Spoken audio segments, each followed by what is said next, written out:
বহুমুখী সংকটে তৈরি পোশাক খাত। দুর্বল ব্যাংকিংয়ের কারণে কয়েক বছরে বন্ধ হয়েছে প্রায় 400 কারখানা, আর ঝুঁকিতে আছে সমান সংখ্যক কারখানা। এতে করে কাজ হারিয়ে রুটি-রুজি বন্ধ হওয়ার শঙ্কায় আছেন কয়েক লাখ খেটে খাওয়া মানুষ। এই অবস্থায় আসছে বাজেটে বন্ধ হওয়ার শঙ্কায় থাকা শিল্পের জন্য বিশেষ বরাদ্দ ও নীতি সহায়তা চান বিজিএমইএ নেতারা। প্রায় 40 লাখ মানুষের রুটি-রুজির যোগান আসে তৈরি পোশাক খাত থেকে। কিন্তু গেল কয়েক বছরে ব্যাংক ঋণের জটিলতা, চড়া সুদহার, চাহিদামতো জ্বালানির অভাবসহ নানা সংকটে ধুঁকছে দেশের প্রধান রপ্তানি আয়ের এ শিল্প। উদ্যোক্তাদের অভিযোগ, দুর্বল ব্যাংকগুলোতে তাদের চলতি মূলধন আটকে পড়া সহ কেবল ব্যাংক খাতের অসহযোগিতায় বন্ধ হয়েছে প্রায় 400 কারখানা। এর সঙ্গে বৈশ্বিক সংকট তো আছেই। আমাদের এখানে ম্যাক্সিমাম ফ্যাক্টরিগুলো যে বন্ধের দ্বারপ্রান্তে যারা আছে তার মূল কারণ হলো ব্যাংকিং অসহযোগিতা। কারণ বাংলাদেশে আপনি জানেন যে এই প্রথম যে ব্যাংকগুলো দেউলিয়া হয়েছে, তো ব্যাংকের দেউলিয়াত্বের কারণে আমাদের অনেকগুলো ভালো পার্টি যারা দেউলিয়ার পথে।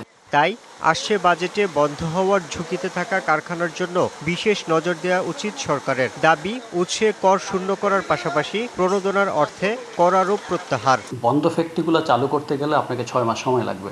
আর যে ফ্যাক্টরিটা আজকে বন্ধ হয়ে যাবে, হ্যাঁ, সেটাকে যদি আমি বন্দর থেকে ঠেকাইতে পারি, তাহলে হবে কি আমি ইনস্ট্যান্ট বেনিফিট পাবো। যেই কর্মসংস্থানটা আছে এটাকে আমি রাখতে পারলাম এবং রপ্তানির যে ধারাটা সেটাকে অব্যাহত রাখতে পারলাম।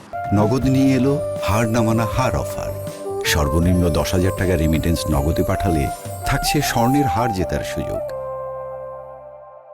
আমরা যে নীতি সহায়তা পেয়েছি সেইখানে আমাদের একটা কর আরোপ করা হয়। এই যে আমাদের একটা কর আরোপ, এটা বিবেচনায় নেওয়া উচিত। আরেকটা হলো উৎসকর, তো এটা তো আসলে আবার মরার খারার। আমাদের এই উৎসকর এবং এই কর আমাদের একটু বিবেচনায় নিলে আমরা আরও উপকৃত হব।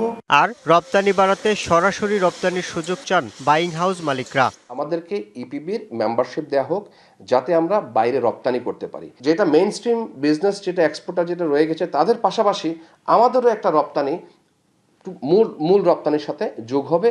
এতে করে রপ্তানি আমি আশা করি যে 5 থেকে 10 বিলিয়ন ডলার আমাদের বৃদ্ধি পাবে।